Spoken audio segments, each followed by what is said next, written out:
Hey crew, it's Pitt, and I'm back on another Bible study.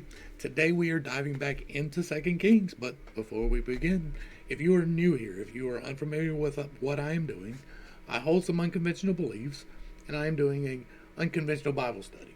It is better to start in Genesis because it is easier to keep up, but if you have been here and if you just want to dive in, we are in Second Kings 4 because we left off in Second Kings 3. Um, that was the rebellion of Moab, is where we wound up. Now, okay, let's just dive into the text. This is going to be another one of them days.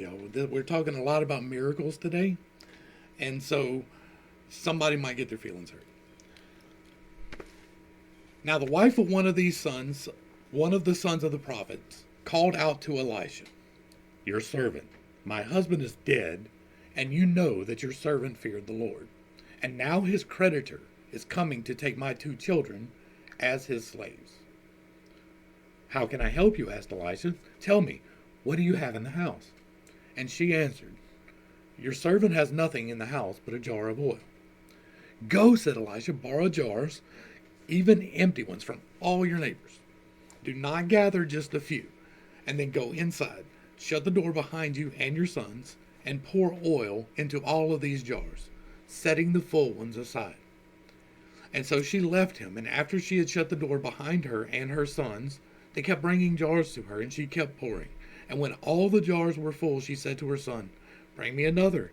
But he replied, "There are no more jars." And then the oil stopped flowing. And she went up and told the man of God, and he said, "Go, sell the oil and pay your debt, and then you and your sons can live on the remainder."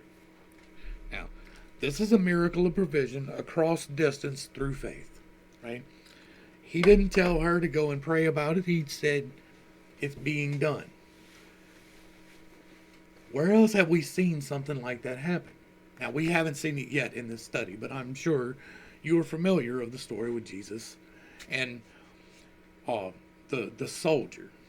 Like, the soldier comes to him and says, "My servant is sick," and he says, "Through your faith he is healed." And by the time he gets home, he is, right? This is the same type of situation. Now, this is a financial need. This is telling you something. The acts of faith are real. They are available to not just the only divine born child of God. That is what Jesus told you repeatedly. We're not going to get into the divinity issue today, but I believe that Jesus was a man. That's as far as I'm going to go. I believe that he was a man and that he did the miracles. And it was through acts of faith through God. Not through his own divinity, but through God. This is the same type of thing as feeding with the loaves and the fishes. This is the same type of thing that Elisha did with the bread. This is repeatedly possible through God, through faith in God. Now, she goes to a prophet, and he does it across distance. It's because she has to go back and report to him that it's done. And then he tells her to sell it and pay your debt. Right? He just told her to pour until you couldn't pour no more. And she did. Right? That's the thing like when the whirlwind came down and separated them. Right? It's the same type of thing. Like, do you have the faith that if somebody told you, if I told you right now, like, you came to me and you're like, "Pitt, I'm in a bind, bro. I'm having trouble paying my car note or my house note or buying groceries." And that is a very real possibility these days, right? And I told you, "All right, here's what you're going to do. You're going to go home and you're going to take this jar of oil that I'm going to give you right here. And you're going to pour this jar of oil into as many other jars as possible." Do you have the faith that it would take? Right? Assuming that I was a prophet, which I do not claim to be. I'm just setting myself there so we can personalize this. If I told you that, would you do it? Would you have the faith? If I told you God told me this, would you go and pour the oil? Because that is the step of faith, right? She went to the priest. That's a step of faith. And the priest told her to do something, and she did it, fully expecting the miracle to happen, and it did. That's the message that you need to pull from this. That's the message you need to retain from this going forward as we deal with other miracles, because it is the same thing It's the same thing. It's the same thing.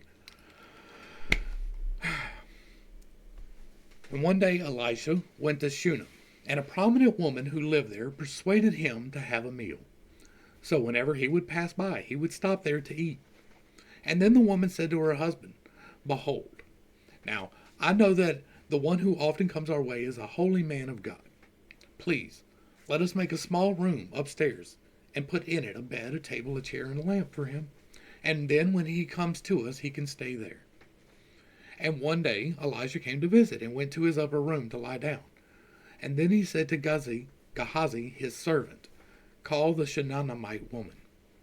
And when he had called her, she stood before him. And Elisha said to Gehazi, Now tell her, Look, you have gone to all this trouble for us. What can we do for you?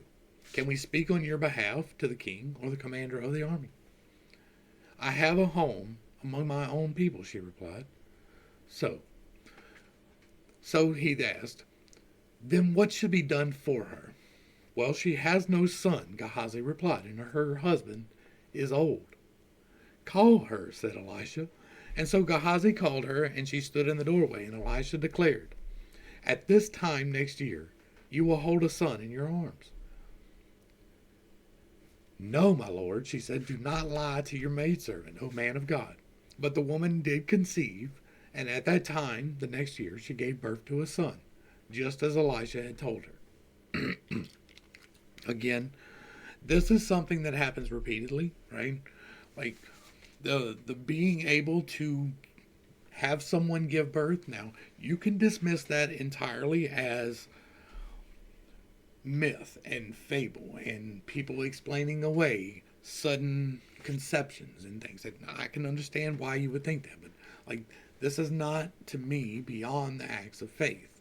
And it is the same to conceive, even when you're not expecting it, and even when it seems impossible. But it is awfully funny,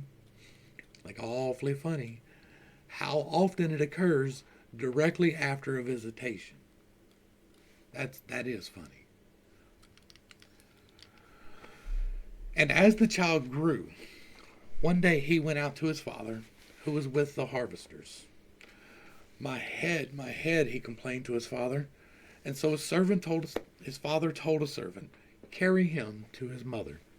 And the servant had picked him up and carried him to his mother, and the boy sat in her lap until noon, and then he died. And she went up and laid him on the bed of the man of God. And then she shut the door and went out. And the woman called to her husband and said, Please send me one of the servants and one of the donkeys, that I may go quickly to the man of God and return. Why would you go to him today? He replied. It is not a new moon or a Sabbath. Everything is all right, she said. Well, that's odd. Why would she not be like, he's sicker than I thought, even if she doesn't want to admit he's dead? Why would she not be like, he's pretty sick, I'm going to go get the problem? Like, why would you hide it? Interesting. It's not a new moon or a Sabbath. Everything is all right, she said. And then she saddled the donkey and told her servant, Drive onward. Do not slow the pace for me unless I tell you to. And so she set out and went to the man of God at Mount Carmel. Hold up. She saddled the donkey and told her servant, Drive onward. So she's in a cart? Why would she saddle a donkey if she's in a cart? Why? Is somebody leading the donkey with her on it? Is that what's happening? Like, donkeys are not known for their... Like, they're not bad to ride on. But they're stubborn. There's a reason why we talk about them like the way we do. And so maybe it is somebody leading them. Are they leading them on a horse? Or are they leading them on another donkey? Are they walking? Well, that's going to severely slow down how fast you can go. She saddles the donkey and tells her servant, Drive onward, and do not slow the pace for me unless I tell you. I don't know. It's just one of those weird little things that strike you because it doesn't make sense. What is he driving? Is it a cart? It doesn't say a cart. It says she saddled a donkey and told the servant to drive it. So are the two of them on the donkey? Well, that's rough on the donkey. Do you not know how to drive a donkey? Like, surely in those days, somebody would know how to drive a donkey.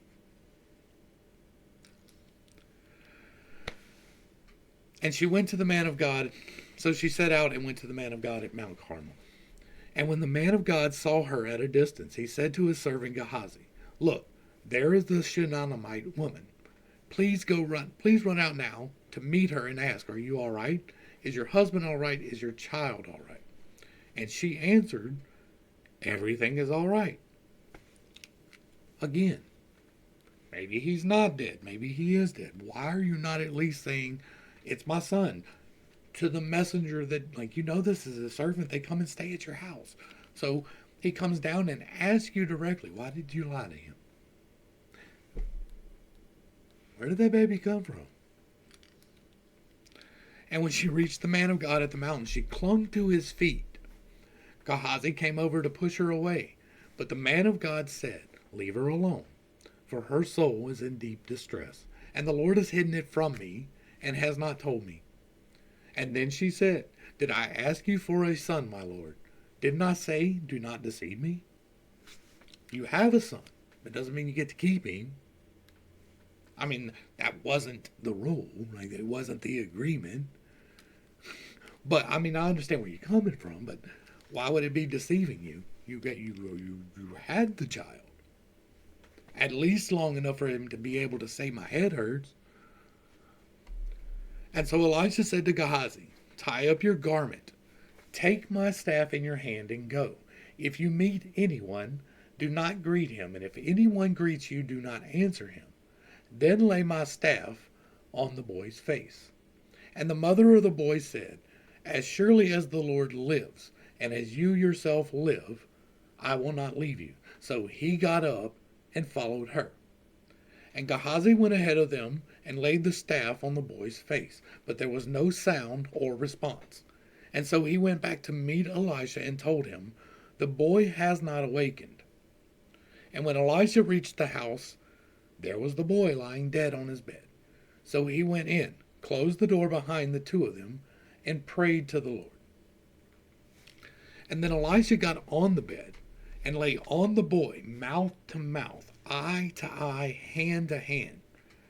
As he stretched himself out over him, the boy's body became warm. Elisha turned away and paced back and forth across the room. And then he got on the bed and stretched himself out over the boy again.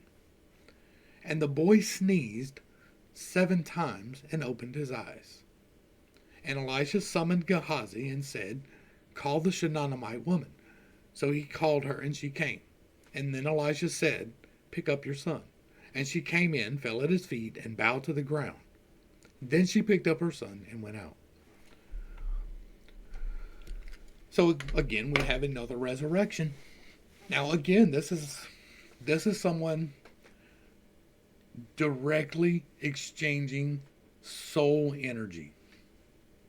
We've seen this already. Elisha did that, and now Elijah did it, and now Elisha is doing it. And so this is a direct transference of energy. And a lot of people who like Bible studies are not going to like me talking about this next part, but energy is a very real part of who you are. Everything that you can touch is energy stored. It is mass, and mass is energy stored. All energy was created at the beginning. God spoke, and it was. And everything that ever happens is a transference of that energy in some type or another. When you eat, you are absorbing energy. And when you release that, you are releasing energy. When you have sexual congress, you are releasing energy and intermixing, changing and exchanging souls. What is happening right here, while it is not inherently sexual, is the same type of energy exchange that happens in the act of sexual congress. This is part of healing. This is part of the very things that are allowing me to talk to you today. Because if you don't know, if you haven't been around for a while, my voice has a problem. But it is through this type of healing and manipulating my own energies that I am able to talk. That is a gift from God, that comes from God, through God, to me. It is not me doing it, but it is me causing it to happen. Using the gift of the Holy Spirit that is given to us at creation. At the moment that we are conceived, you are given the Holy Spirit. Now, you cannot use it. You can use it wrongly, but whatever use you put it to, it is still there. It is the still small voice that echoes in your mind. It is the spirit that changes your food into the energy that you use. It is the thing that transforms things. That spirit is the same spirit that is used here to resurrect this child. The same way that it was used before to resurrect a child. And the same way it will be used later to call a man from the grave. To say, hey, you over there, rise up. Here's the sticking point that most people who are with me here, they're like, yeah, that's God doing things. And if I want to call it energy, whatever. But that same pool of energy that is you, right? You are the soul inside the meat suit, and the spirit allows the two to interact. And you, as the soul, can reincarnate into the same flesh. Now, this is through an external factor. Someone is causing that to happen. But it doesn't have to be that way. We have ghosts. Now, you may not believe in ghosts. That's fine. I have no problem with you not believing in ghosts. But if you believe in the Bible and you don't believe in ghosts, then you have a contradiction to tie up. Because they're in here. Disincorporated souls are in here. And people talk about, well, it's demons. Not in every case. No, it's not. There is, in this book, disincorporated souls. Souls that have been knocked out of the flesh suit and are now somewhere else. The prophets experience this quite often. They are pulled out of their meat suit. And their spirit goes somewhere else and sees a different thing. That spirit, that soul, it can come back. But most of the time, almost all of the time, something has happened to the body where it is no longer able to get in, right? In the case of them wanting to get back, or they don't want to. There is no reason to return to this flesh suit once you are done with it. Now, if you have unfinished business and you are unresolved in your energies, then you're likely to cling around, but that does not mean you will be able to put yourself back into the meat suit. It is not beyond the scope of doing that. If there was sufficient reason for it to happen, then it is possible for it to happen, but it cannot be a permanent solution because the meat suit is already damaged, right? It is already, like, you can come back and animate it, but you probably don't want to hang around too long. All of that is perfectly fine with me without there being any extra divinity involved. This very same thing that is happening right here with Elisha calling someone else back into the meat suit is no different from me than having sufficient aligned reason and being able to do it yourself, even if it is on a temporary basis. I know, I just stepped on somebody's toes. Elisha purifies the poisonous stew. This is a fun one. And when Elisha returned to Gilgal, there was a famine in the land. Y'all remember Gilgal? Gilgal is the mountain of foreskins. Never forget. Never forget. And as the sons of the prophet were sitting at his feet, he said to the attendant, "Put on the large pot and boil some stew for the sons of the prophets."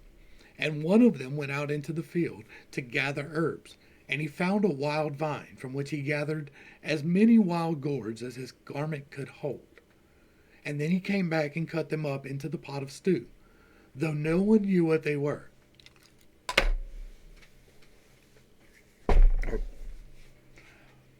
there is an awful lot that you have to assume here. This is a big one. Let's go ahead and finish. Let's go ahead and finish it. This is a big one. And as they poured it out for the men to eat, but when they tasted the stew, they cried out, "There is death in the pot, O man of God." And they could not eat it. And then Elisha said, "Get some flour." And he threw it into the pot and said, "Pour it out for the people to eat." And there was nothing harmful in the pot. Okay, so what just happened here? At this point, they have been in possession of the land of Israel for a very long time. It's several hundred years at a minimum, right? I'm not sure exactly how far along the timeline we are, but it's been several generations. At Gilgal, specifically, they have had a presence the whole time. Gilgal, specifically, is where they began the conquest of the promised land, right? They had already conquered some land, and then they took over the promised land across the Jordan. And the first thing they did, they crossed the Jordan, they made an altar, and they cut off the tips of their penises. And they piled them into a hill, and they named that hill Gilgal. And it became a holy place that they returned to and worship at for generations. This particular plot of land right here has been important to the holy people of the land since there was a land, since before there was a land. And you're trying to tell me that they didn't recognize a plant and decided to eat it. Now, they have been here a very long time, and maybe this one person who put it in the pot did not know. But there is no way, right? You don't send somebody out that does not have the knowledge to bring back edible food to go get food. You don't. You don't send foragers out that cannot identify between the different species of mushrooms, whether or not it has gills or not, whether it has spores or not, whether the coloring changes when you bruise it. These are all very important identifying factors. If you don't know, you don't eat it. That is a number one rule of humanity. Forever. We don't eat all kinds of shit that grows in our yards and on our trees because we're scared of it because of that. And now you're going to tell me that these men were like, yeah, you know what? Chunk it in a pot. And then they tasted it and was like, that tastes like death. Now, and so Elisha puts in some flour and it becomes fine. As an act of faith. That's why it's in here. But that does not make any sense. None. Now, somebody could have mistaken this for this. Okay, that can happen. They could have been strapped for manpower.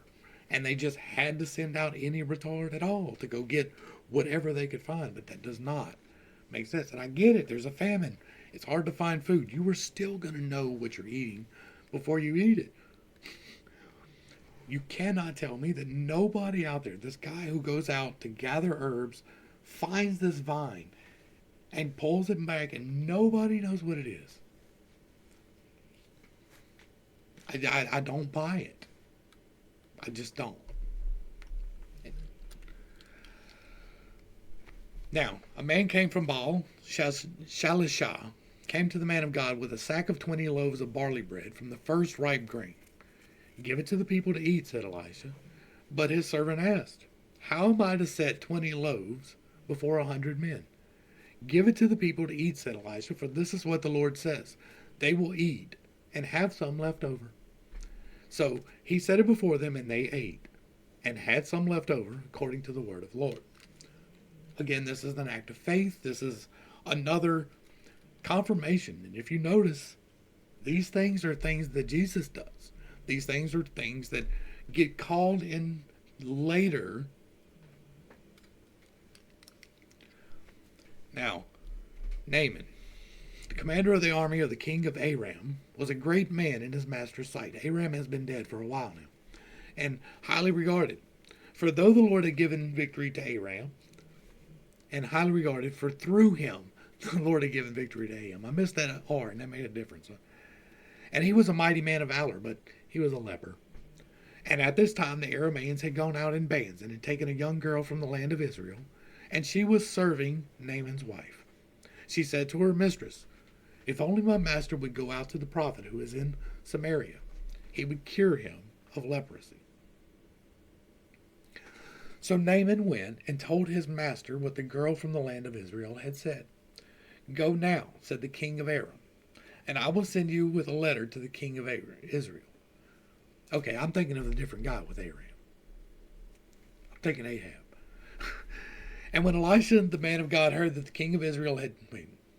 When the king of Israel read the letter, he tore his clothes and asked, "Am I God, killing and giving life, that this man expects me to cure a leper? Surely you can see that he is seeking a quarrel with me." Now when Elisha, the man of God, heard that the king of Israel had torn his clothes, he sent a message to the king. "Why have you torn your clothes? Please let the man come to me, and he will know that there is a prophet in Israel." So Naaman came with his horses and chariots and stood at the door of Elisha's house.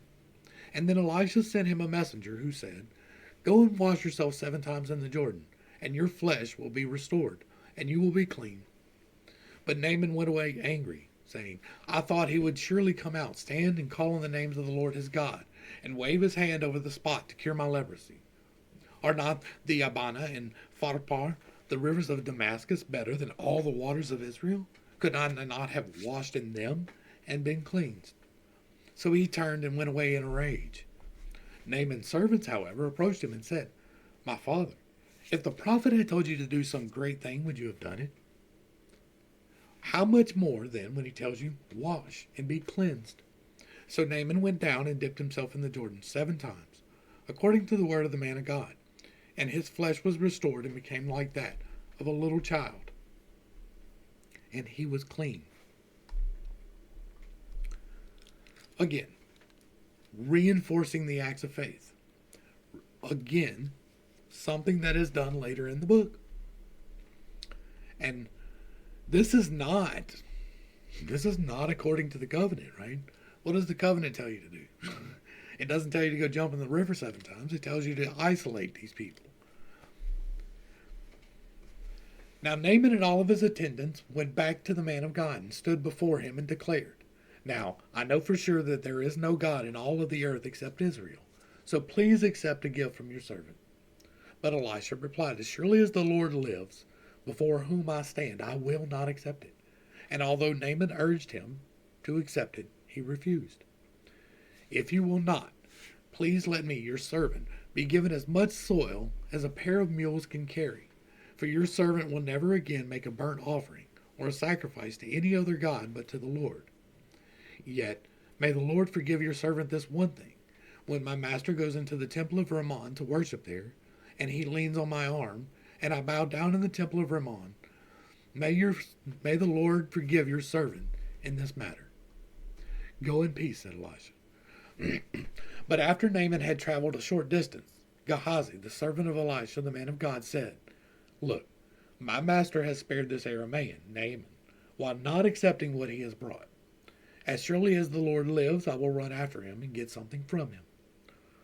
So Gehazi pursued Naaman, and when Naaman saw him running towards him, he got down from his chariot to meet him and asked, "Is everything all right?"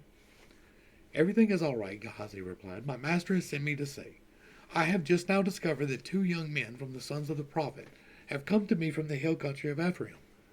Please give them a talent of silver and 2 sets of clothing." And so a talent is 74 pounds. But Naaman insisted, "Please take 2 talents, 150 pounds. And he urged Gehazi to accept them.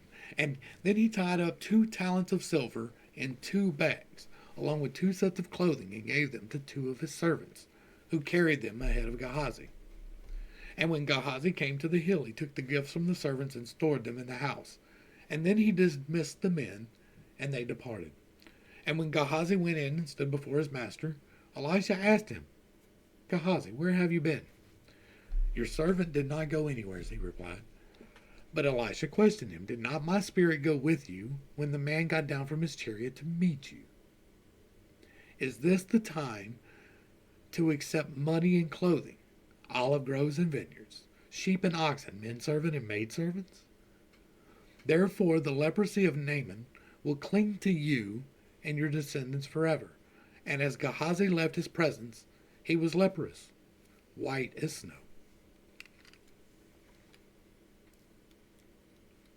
That's interesting.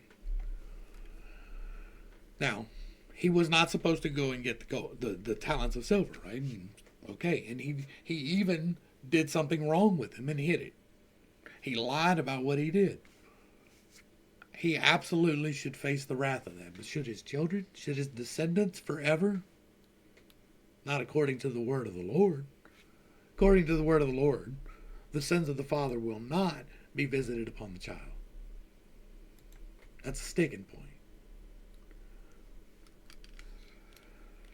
Now the sons of the prophet said to Elisha, please take note that the place where we meet with you is too small for us. Please let us go to the Jordan where each of us can get a log so we can build ourselves a place to live there. Go, said Elisha. Then one of them said, please come with your servants. I will come, he replied. And so Elisha went with them, and when they came down to the Jordan, they began to cut down some trees. And one of them was cutting down a tree. The iron axe head fell in the water. Oh, my master, he cried out, it was borrowed. Where did it fall? Asked the man of God. And when he showed him the place, the man of God cut a stick and threw it there and made the iron float. Lift it out, he said, and the man reached out his hand and took it. Now, this is the same man that could just part the waters. He's got the cloak, presumably, that he'd just roll up and strike the waters and it'd part. He'd done it already. So, it's just interesting that he chose a different manner to do it. He cuts a stick and throws it where the guy drops it in the water, and the iron floats up. I don't even discount it. Y'all know me. I love my acts of faith. That's an act of faith. You're going to float iron in a river by throwing a stick where that's awesome. Now the king of Aram was at war against Israel, and after consulting with his servants, he said, my camp will be in such and such place. But the man of God sent word to the king of Israel, be careful passing by this place, for the Arameans are going down there. So the king of Israel sent word to the place the man of God had pointed out. Time and again Elisha warned the king, so that he was on his guard in such places. And for this reason the king of Aram became enraged, and called his servants to demand of them, tell me, which one of us is on the side of the king of Israel? But one of his servants replied, no one, my lord the king, for Elisha, the prophet in Israel, tells the king of Israel the very words you speak in your bedroom. So the king said, go and see where he is, that I may send men to capture him. And on receiving the report, Elisha is in Dothan. The king of Aram sent horses, chariots, and a great army. And they went there by the night and surrounded the city. And when the servant of the man of God got up and went out early in the morning, an army with horses and chariots had surrounded the city. So he asked Elisha, O my master, what are we to do? Do not be afraid, Elisha answered, for those who are with us are more than those who are with them. And then Elisha prayed, O Lord, please open his eyes, that he may see. And the Lord opened the eyes of the young man, and he saw that the hills were full of horses and chariots of fire all around Elisha. And as the Arameans came down against him, Elisha prayed to the Lord, please strike these people with blindness. So he struck them with blindness according to the words of Elisha. And Elisha told them, this is not the way, and this is not the city. Follow me, and I will take you to the man you are seeking. And he led them to Samaria. And when they had entered Samaria, Elisha said, O Lord, open the eyes of these men, that they may see. And then the Lord opened their eyes, and they looked around and discovered that they were in Samaria. And when the king of Israel saw them, he asked Elisha, my father, shall I kill them? Shall I kill them? Do not kill them, he replied. Would you kill those you have captured with your own sword or bow? Set food and water before them, that they may eat and drink, and then return to their master. And so the king prepared a great feast for them. And after they had finished eating and drinking, he sent them away, and they returned to their master, and the Aramean raiders did not come to the land of Israel again. So strike them with blindness, not strike them down. And he told them, this is not the way and this is not the city. Follow me, and I will take you to the man you are seeking. And so he led them to Samaria. Now, the king of Israel rules in Samaria, right? It could very well be called the kingdom of Samaria. And so he brings them there blind, and then they can see. And he's like, see what I did to you? Like, this is another one of those. It's just a little bit hard to. So the whole army gets struck blind. And this guy's like, just some random dude pops up and is like, hey, you're going the wrong way. This is the way you want to go. And so he brings them there. And instead of delivering them for death, which happens almost every single time, right? They let them go. That is an interesting turn, because normally that doesn't happen. Normally these people would have been sacrificed to the entity. So it's very interesting that they get sent away. He sends them away, and they do not come back again. And sometime later, Ben-Hadad, king of Aram, assembled his entire army and marched up to besiege Samaria. And there was a great famine in Samaria. Indeed, they besieged the city so long that a donkey's head sold for 80 shekels of silver, and a quarter cab of dove's dung sold for 5 shekels of silver. So the donkey head I can understand. There's food in there. It may not be the most pleasant or most appetizing. But dove poop? I don't know that I'm going to be hungry enough to try that. And as the king of Israel was passing by on the wall, a woman cried out to him, help me, my lord the king. And he answered, if the Lord does not help you, where can I find help for you? From the threshing floor or the winepress? And then the king asked her, what is the matter? And she answered, this woman said to me, give up your son that we may eat him, and tomorrow we will eat my son. So we boiled my son and ate him. And the next day I said to her, give up your son that we may eat him. But she had hidden her son. And when the king heard the words of the woman, he tore off his clothes. And as he passed by on the wall, the people saw the sackcloth under his clothes next to his skin. He announced, may God punish me and ever so severely if the head of Elisha, son of Shaphat, remains on his shoulders through this day. Now Elisha was sitting in his house, and the elders were sitting with him. And the king sent a messenger ahead. But before he arrived, Elisha said to the elders, do you see how this murderer has sent someone to cut off my head? Look, when the messenger comes, shut the door to keep him out. It's not the sound of his master's footsteps behind him. And while Elisha was still speaking, the messenger came down to him, and the king said, this calamity is from the Lord. Why should I wait any longer?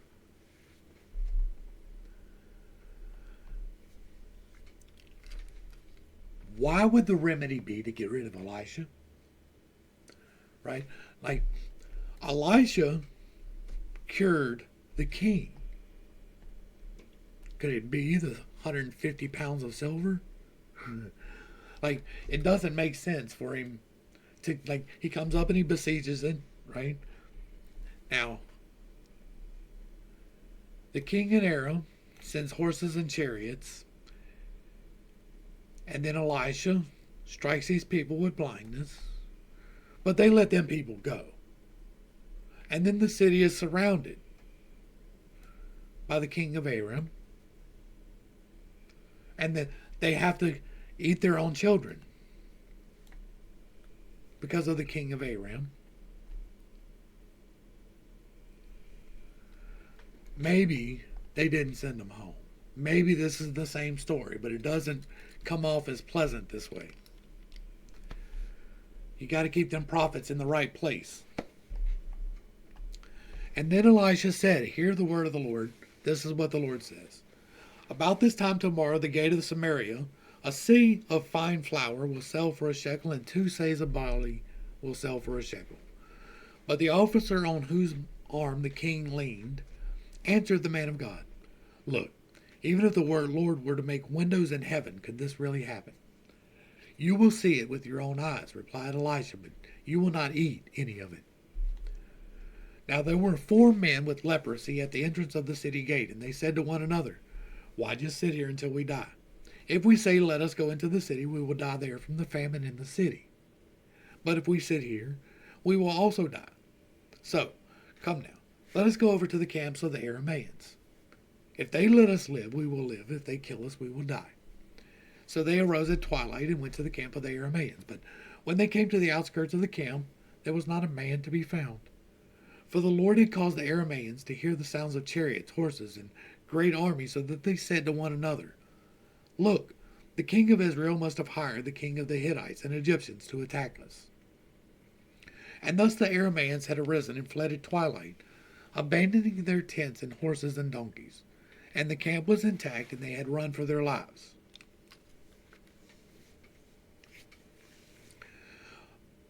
Again, this is one of those things that if you're not military minded, you're okay with. But if you are at all military minded, like, there's no way. Okay, you're suspecting an ambush. You are not going to flee in panic in the middle of the night. Not if you are at all a structured army. This is the army of the king. They are coming to besiege. They are going to be expecting some type of an ambush. And so, at the very minimum, they are not just going to leave everything and run in panic. It is not going to happen. They are going to send out scouts to see what the sounds are. They are going to go see if there's an approaching army. And if there is, they will book it. Okay, yes. But they are not going to give up the siege because they heard the sounds of a chariot. I don't believe that. Like, I don't take that to an act of faith. Now, if they were telling me that God gave them the image of fiery chariots coming at them, okay. But just to hear it, no.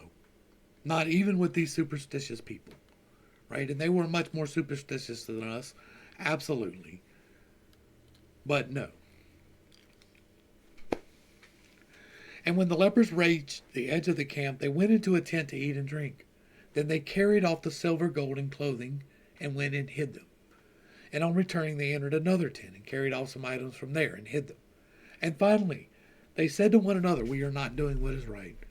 Today is a day of good news. If we are silent and wait until morning light, our sins will overtake us. Now, therefore, let us go and tell the king's household. So they went and called out to the gatekeepers of the city, saying, we went to the Aramean camp, and no one was there, not a trace. Only tethered horses and donkeys, and the tents were intact. The gatekeepers shouted the news, and it was reported to the king's household. So the king got up in the night and said to his servants, let me tell you what the Arameans have done to us. They know we are starving, so they left the camp to hide in the field, thinking, when they come out of the city, we will take them alive and enter the city. But one of his servants replied, please, we have scouts to take 5 of the horses that remain in the city. Their plight will be no worse than all of the Israelites who are left here. You can see that all the Israelites here are doomed. So let us send them and find out. And then the scouts took 2 chariots with horses, and the king sent them after the Aramean army, saying, go and see. And they tracked them as far as the Jordan, and indeed, the whole way was littered with the clothing and equipment the Arameans had thrown off in haste. So the scouts returned and told the king.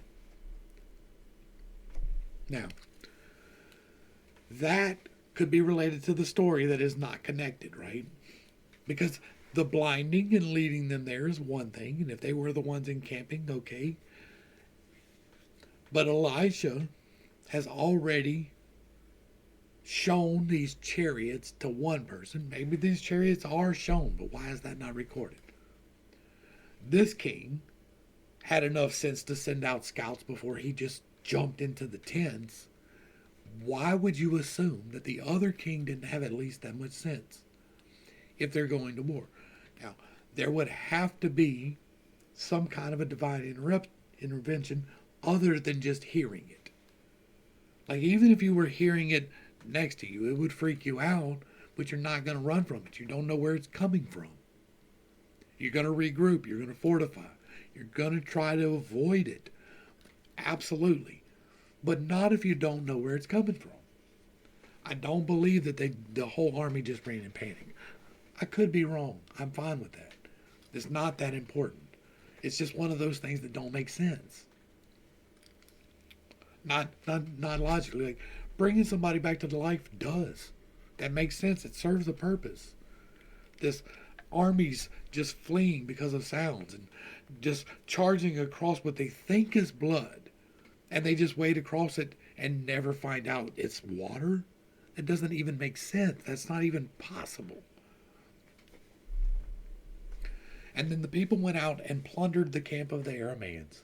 It was then that a seah of fine flour sold for a shekel, and 2 seahs of barley sold for a shekel, according to the word of the Lord. Now the king had appointed the officer on whose arm he leaned to be in charge of the gate. But the people had trampled him in the gateway, and he died, just as the man of God had foretold when the king had come to him. It happened just as the man of God had told the king. About this time tomorrow, at the gate of Samaria, 2 seahs of barley will sell for a shekel, and a seah of fine flour will sell for a shekel. And the officer had answered the man of God, Look, even if the Lord were to make windows in heaven, could this really happen? And Elisha replied, You will see it with your own eyes, but you will not eat any of it.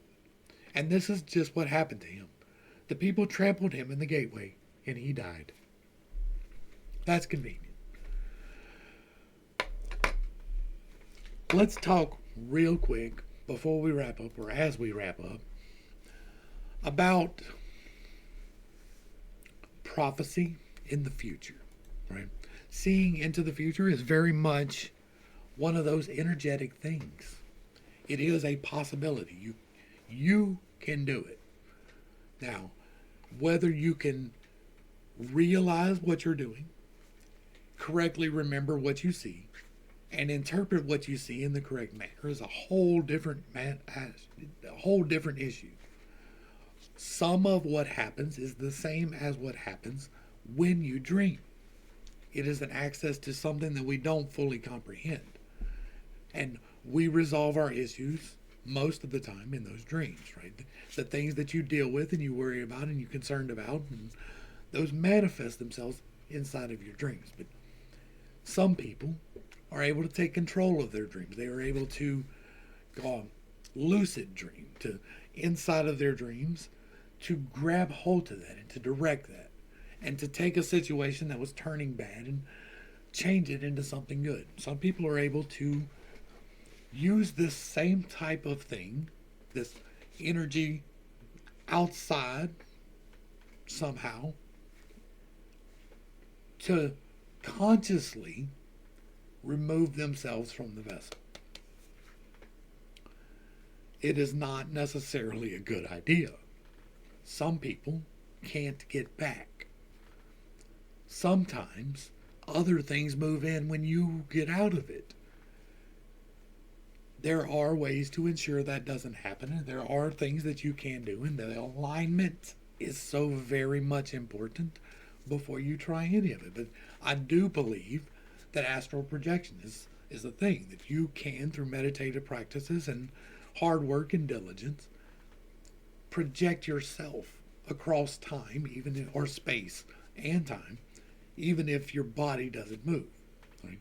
The vessel is different than the spirit and the body and the soul. Those are the Trinity. There's the body, the soul, and the mind, or the spirit. And so it is possible to separate the soul from the body through the use of the spirit, and to carry that soul to other locations and to see other things. And so it is always going to be a possibility for me that prophecy is a real thing.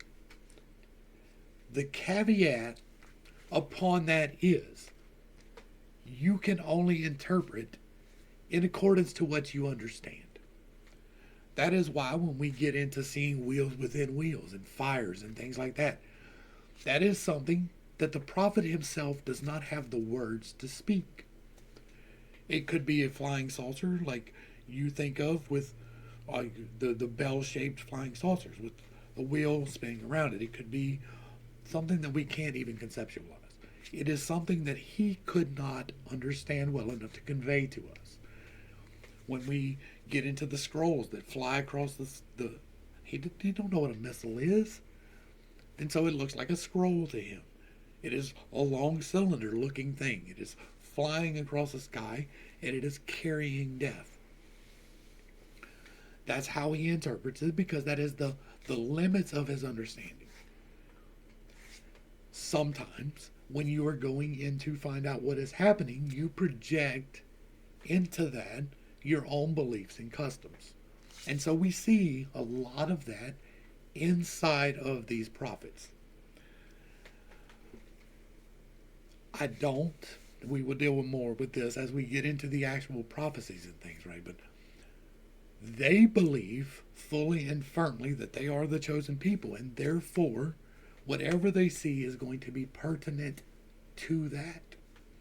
If I believed that I was the chosen person, everything that I saw would be pertinent to that, and what got recorded from that would be focused through that lens. One of the reasons that we took those glasses off in the very beginning of the study was because the chosen people's narrative is not correct. It's just what they had. It was for them. They used it. It worked. Many other peoples used many other chosen peoples. It works.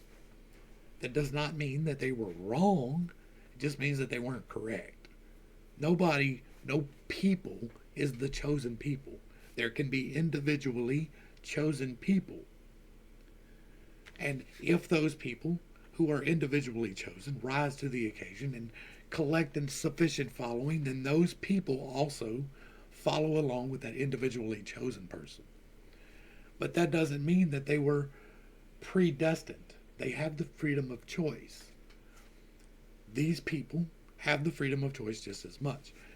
This prophesying that they do, I believe, is very much energetically related to the miracles. It is the same energy that works the miracles and brings people back to life and feeds people from impossible numbers and provides plenty when there was nothing. All of these things are the same direct acts of faith that happen all throughout the Bible without the necessity of a sacrifice. That is my main sticking point. What happened here? None of these miracles required a sacrifice. That is the first time we've seen that. That is amazing. We have truly changed something in the understanding. Something different is happening now. Ever since Elijah went away and Elisha took over. It's interesting. Hopefully I brought a little bit of enlightenment and not too much confusion to a somewhat difficult topic. I know that I hold some unconventional beliefs and that they tend to step on toes. I do not do it intentionally, but I do not apologize for it because I am just doing what I am told to do. To the crew, thanks for hanging out. I appreciate every single minute that you are here with me, and I am praying for you every single day. Until next time, I love you. God loves you. You are perfect, whole, and complete just the way that you are. And this has been Fit State. Peace.